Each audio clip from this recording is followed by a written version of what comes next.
Hi, this is Don on YouTube. I just wanted to make one more video in the Riddle of the New Testament series.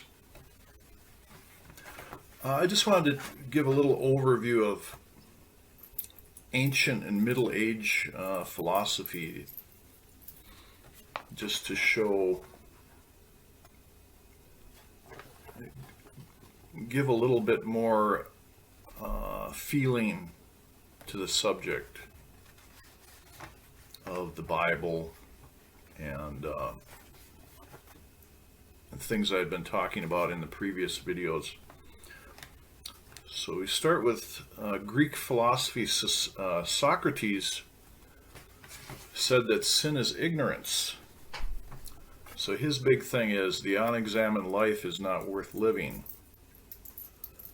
So if you're ignorant, it's because you're not examining things, is how I would put it. Now, his student Plato said that knowledge is recollection.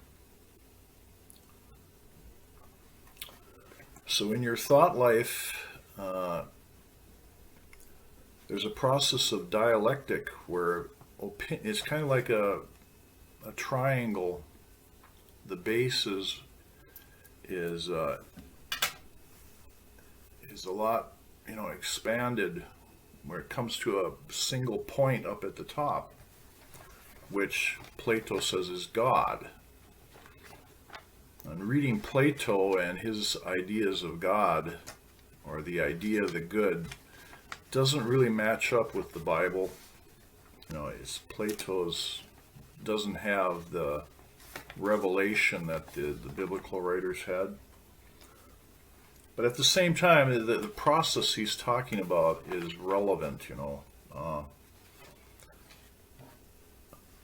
Plato uses the word logi, which means ways of thinking.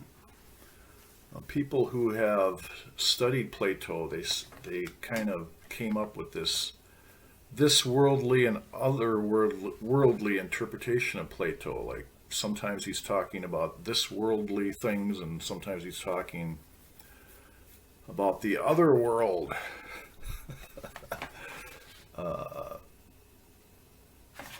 Which is not really what Plato's talking about. He's talking about ways of thinking which are totally this worldly. It's not otherworldly. So then Aristotle, third in line, says that virtue is happiness. Now, this is like about the same time as Confucius and Buddha, religious type. Your happiness is based on community or whatever. You can't really be happy if your neighbor is sad or something. You have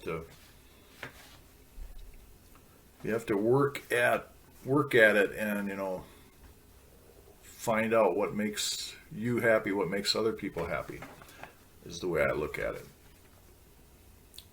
But I mean, if you've heard Confucius sayings, happy is the man who blah blah blah, it's the same kind of pursuit. What you're after is happiness. And according to Aristotle, virtue makes that happen. But Will Durant, in his Story of Philosophy, says that the philosophy of Aristotle was to admire or marvel at nothing. It seems kind of like a drab life, if you just go by that description of Aristotle's philosophy. So now we come to the Middle Ages, and St. Augustine said, "I am, therefore God is." So his idea of God is a little bit different than Plato's. God is the creator, and so we exist because God created us. But even greater than that, Augustine had the credo of the Evangel, which was believe in order that you may understand. So we tend to go in the other direction. We try to understand first, and then we'll believe after we understand. And Augustine's saying, no, that's sort of the Platonic way. You're gonna build up this pyramid of knowledge, of opinion until you get greater and greater knowledge as you go up higher. And Augustine is saying, no, that's not the true philosophy or whatever. The first step is to believe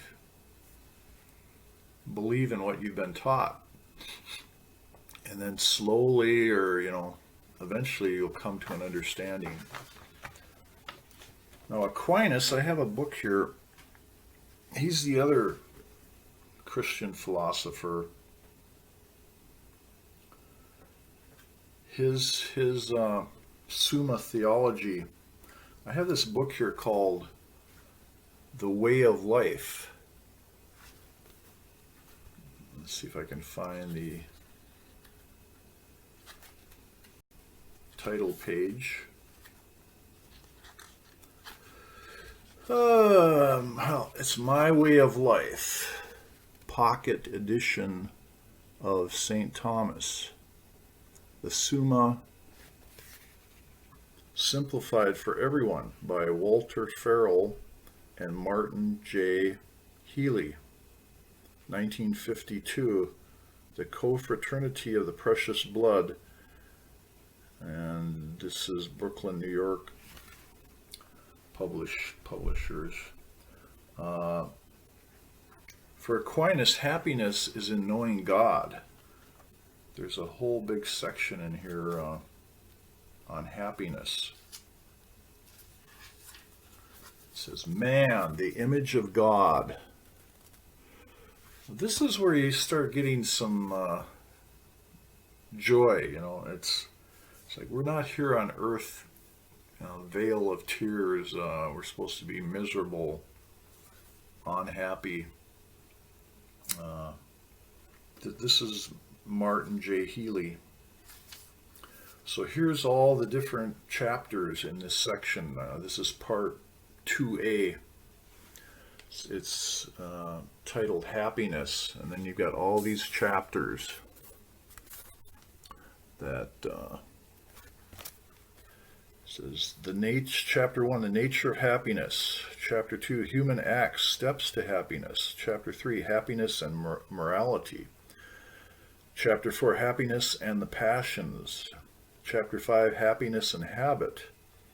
Chapter 6, happiness and virtue. Chapter 7, unity in human action. Chapter 8, striving for happiness. Chapter 9, God and human happiness. Chapter 10, sin and unhappiness. Chapter 11, causes of sin. Chapter 12, effects of sin. Chapter 13, law, the roadmap of happiness. Chapter 14, grace, the gift of happiness. So when you turn over here to the Chapter 1, the nature of happiness, it says, happiness, the goal of mankind. False goals, the true God, the vision of God, happiness and intellect, happiness and will, happiness in the body, happiness and friendship, the possibility of happiness, and happiness and freedom. So,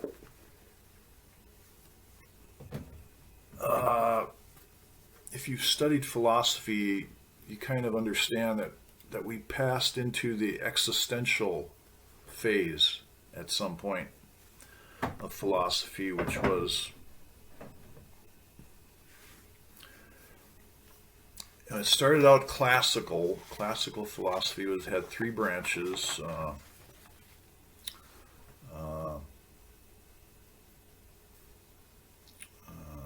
Epistemology, theories of knowledge, metaphysics, views of reality, and ethics was the third branch. Those are values of truth, beauty, and goodness. And then romantic philosophy, in the classical philosophy, it was divided into idealism and materialism. So, in effect, what was happening was the ideal was being seen in the real. In other words, like the gods came down and took up human shape or bodies, whatever. That's kind of what classicism was about. Romanticism did the opposite. It lifted the real to the ideal. Put everyday life as the ideal. Now, existentialism was the middle way between those two. It's kind of like based on the self, and the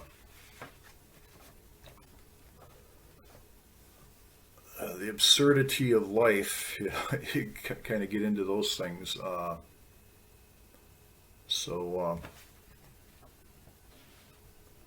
Now, what I recently came upon was a book.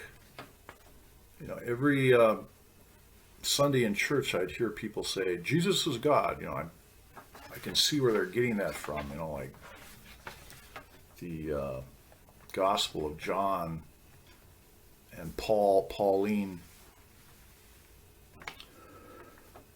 theology. I don't really have an argument with that per se, but I mean, if you just hear that week after week, it kind of, it's kind of like mind control or something.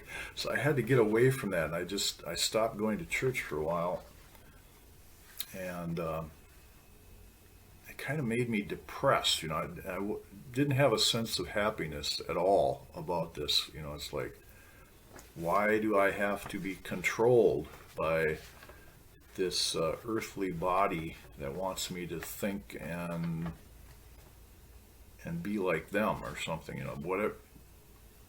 And I thought I was making progress on finding out about the historical Jesus through books like The Nazarene Gospel by Robert Graves.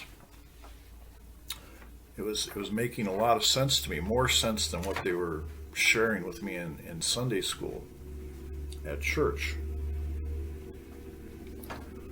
So everything was hunky-dory there for a while, and then all of a sudden I ran into this book. I've kind of searched for it. I can't remember the title of the book, but anyways, the author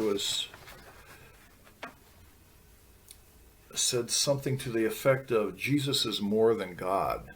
And I went, whoa, that's what I wanted to hear from somebody.